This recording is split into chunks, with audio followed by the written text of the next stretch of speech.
I don't shoot in 1080p on any of my action cameras or the Osmo Pocket 3 or the Osmo Pocket 4. And if I'm honest, I think it causes a problem that most people don't realise is actually coming from using that setting. A lot of people use 1080p usually to keep the file size down or just to keep things simple, or sometimes they don't even realise when they first get the camera that it is a setting that they can change. And when you're filming, looking at it on that tiny camera screen, the footage looks absolutely fine. But once you get it onto a larger screen, that's when the disappointment sets in.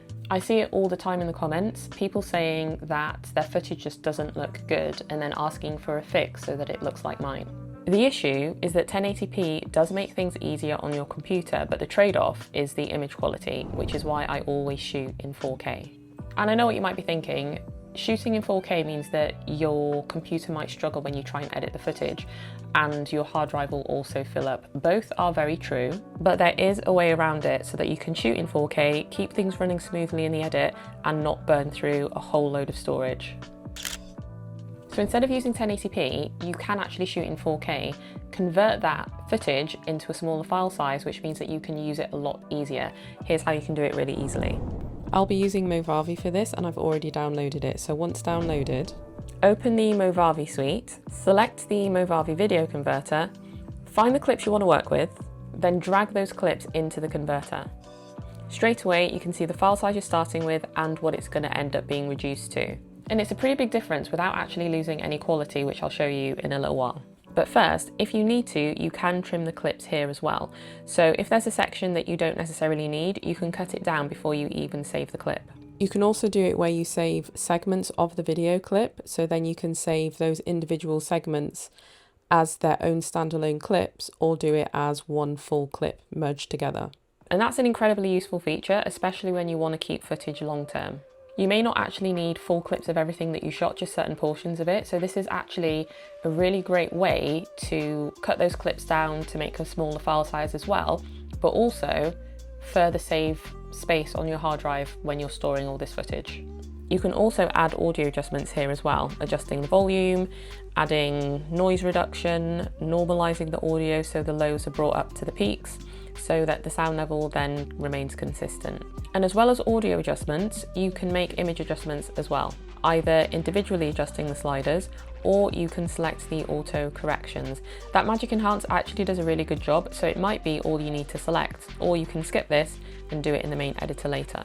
You can also add effects, subtitles, and watermarks as an option, but with these, I would actually say to add them in the Movavi video editor, because if you do it here, then you've baked it into that clip and it doesn't give you the flexibility to make changes later on. You'd then have to come back and reclip that from the original file if you even still had it, and then do that. So I'd say to just do this in the actual Movavi video editor later when you're doing the bigger edit. But the last very useful feature here is the crop, because say you shoot with the Action 6, for example, which gives you the ability to shoot in a square aspect ratio. You can take that file, crop your vertical and horizontal or whatever aspect ratio clip that you want from it very easily, and then save those versions. So when you finish cutting and tweaking, all you do is hit save, close it, and then in the converter you can choose your output format. Choose where to save the file, then hit convert. And you can see this is the original video clip, and then this is the converted video clip. The quality looks identical, there's literally no difference.